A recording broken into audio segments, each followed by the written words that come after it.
வணக்கம். இன்றைக்கி நம்ம என்ன பார்க்க போகிறோம் அப்படின்னு பார்த்திங்கன்னா, மைக்ரோடெக் சோலார் பிசியு 1735 VA 24 வோல்ட்டு. இது PWM மெத்தடு இன்வெர்ட்டர் தான்.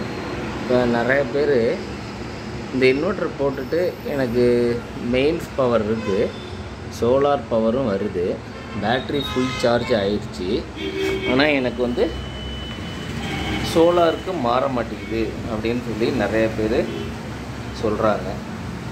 ஸோ இந்த மாடலில் நம்ம பார்த்தோம் அப்படின்னா, இது பின்னாடி பேக் சைடில் நமக்கு ஸ்விட்சஸ் கொடுத்துருக்காங்க.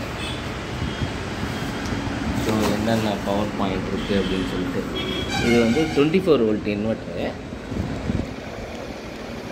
இதில் பார்த்திங்கன்னா மொத்தம் 5 ஆப்ஷன் சுவிட்சஸ் இருக்குங்களா. இதில் ஃபஸ்ட்டு ஒன்று வந்து ஸ்மார்ட் மோடு, வந்து ஸ்மார்ட்டு, நார்மல். அடுத்தது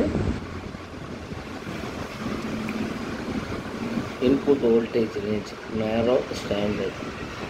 அடுத்தது சார்ஜிங் வோல்டேஜ், ஹை, ஸ்டாண்டர்ட்.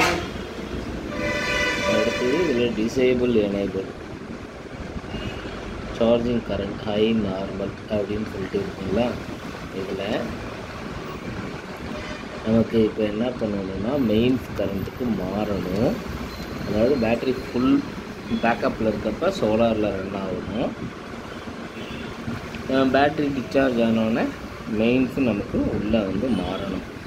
அதுதான் ஆக்சுவலி இதில் எல்லாருமே கேட்குறாங்க, மாறலை, அதை வந்து நமக்கு மாற்றணும் அப்படின்னு சொல்லிட்டு. ஸோ அதுக்கு நம்ம என்ன பண்ணணும் அப்படின்னு பார்த்தீங்கன்னா, இதில் ஃபஸ்ட்டு ஒன் சுவிட்ச் காமிச்சு பார்த்தீங்களா, என்ன சுவிட்சு, ஸ்மார்ட்டு அண்டு நேரோன்னு இருக்குல்ல. இதை வந்து இந்த சுவிட்சஸ் வந்து நார்மலில் வைக்கணும். நம்ம ஸ்மார்ட்டில் இல்லாமல் நார்மலில் நம்ம இந்த சுவிட்சஸை வச்சுட்டா அது ஃபுல் சார்ஜ் ஆனிச்சுன்னா நமக்கு இது ஆட்டோமேட்டிக்காக மாறும். அதே மாதிரி இந்த டிவி வந்து பார்த்திங்கன்னா, இப்போ 540 வருது சோலார் பேனல். அதை வந்து நம்ம இதில் கனெக்ட் பண்ண முடியுமா அப்படின்னா கனெக்ட் பண்ண முடியாது. 42.2 பார்த்திங்கன்னா பிவி வந்து மேக்ஸிமம், பிவி வந்து 43.2 மேக்ஸிமம். ஸோ நம்ம மேக்ஸிமம் பிவி வோல்டேஜை நம்ம இதை வந்து நம்ம பார்க்கணும் கண்டிப்பாக. இப்போ இந்த சுவிட்சஸ் வந்து உங்களுக்கு கிளியராக தெரியும்னு நினைக்கிறேன்.